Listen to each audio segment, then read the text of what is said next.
3. Assalamualaikum, hai teman-teman. Perkenalkan, nama saya Afika Pertama Zahra.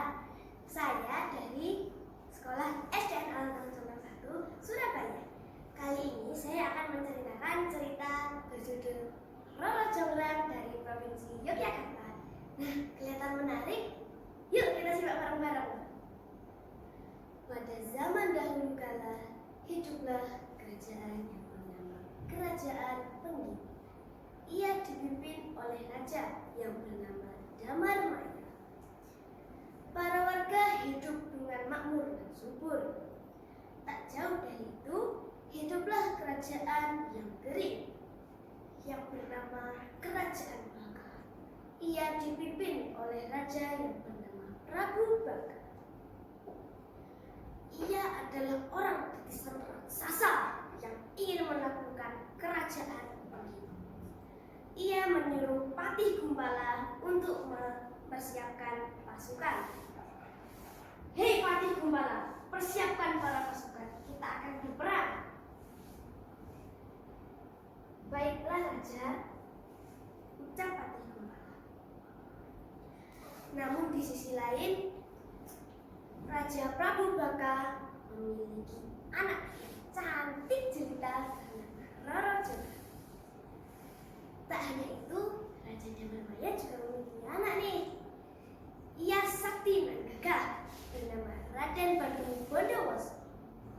Dan pada suatu hari, Kerajaan Baka pun menyerang Kerajaan Pengging.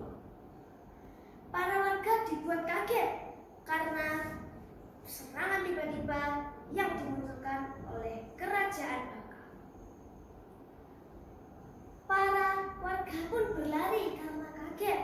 Mengetahui hal itu, raja pun menyuruh Raden Bandung Bondowoso untuk memberikan serangan balik. Hei Raden Bandung Bondowoso, berikan serangan balik. Kerajaan Baka telah diperang dengan kita. Baik ayah, akan segera saya lakukan. Dengan kesaktian Raden Bandung Bondowoso, ia pun menyerang balik Kerajaan Baka. Para pasukan berlari terbirit-birit karena kesaktian yang dimpunyai Raden Bandung Bondowoso. Ayah Roro Jonggrang pun tewas di tangan Raden Bandung Bondowoso. Lalu Raden Bandung Bondowoso pun pergi ke kerajaan. Ia pun menelusuri semua pedalaman yang ada di kerajaan. Ia pun bertemu Roro Jonggrang. Ia terpesona dengan kesantunannya. Wahai Roro Jonggrang, tak kusangka ternyata kamu secantik itu. Maukah kau menerima lamaranku? Roro Jonggrang pun berpikir, bagaimana jika aku tak menikahinya? Para warga akan tidak selamat. Namun jika aku menikahinya, ia adalah orang yang membunuh ayahku. Roro Jonggrang mengajukan 2 syarat. Hei, aku beri 2 syarat. Jika kau menyetujui ini, ku terima lamaranmu. Baik, apa itu Roro Jonggrang? Kau harus membuatkanku sumur jalan rendah sekarang. Baik, akan kubuatkan. Raden Bandung Bondowoso pun membuat sumur jalan rendah sekejap. Namun sebelum ia keluar, para pasukan kerajaan Baka menimbun sumur itu dengan batu. Tak hanya itu, sumur juga ditimbun dengan tanah.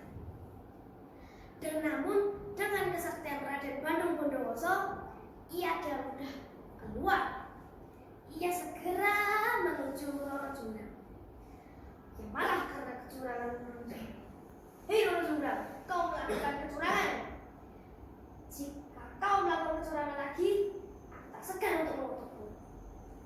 Tenanglah Raden, ini hanya ujian pertama. Ku beri ujian kedua. Untuk ujian kedua, aku minta kamu membuatkan 1000 candi dalam sumur. Baik, akan kubuatkan. Namun jika kau melakukan kecurangan lagi, aku tak segan untuk mengutukmu. Dengan begitu, Raden Bandung Bondowoso pun meminta bantuan para jin untuk membantunya membangun 1000 candi. 1000 candi pun hampir diam, Roro Jonggrang membangunkan para Dayang. Tak tak tak, bunyi ketukan pintu. Para Dayang pun terbangun bertanya ada apa yang terjadi. Roro Jonggrang meminta tolong bahwa ia harus segera memberhentikan pekerjaan Raden Bandung Bondowoso. Para Dayang pun membakar jerami, menumbuk padi, dan melakukan bunga-bunga wangi. Karena itu, cahaya yang ditimbulkan membuat ayam mengira bahwa pagi telah tiba. Kukuyuk, suara ayam. Para jin pun berlari karena takut akan pagi telah tiba. Raden Bandung Bondowoso berteriak, "Hei, kembali, 1000 candiku belum selesai." Para jin tak menghiraukan itu. Para jin tetap berlari hingga Raden Bandung Bondowoso pun berlari ke arah desa. Setelah melihat semua apa yang terjadi, ia segera menemui Roro Jonggrang karena ia marah besar. "Hei Roro Jonggrang, kau melakukan kecurangan. Akan kukutuk kamu." Dengan kesaktian Raden Bandung Bondowoso, ia pun mengutuk Roro Jonggrang menjadi arca. Kini arca itu disebut Arca Durga. Arca itu menjadi angka genap untuk candi lainnya yang disebut Candi Sewu. Bagaimana? Seru sekali bukan? Baik, sekian itu dari saya. Dadah.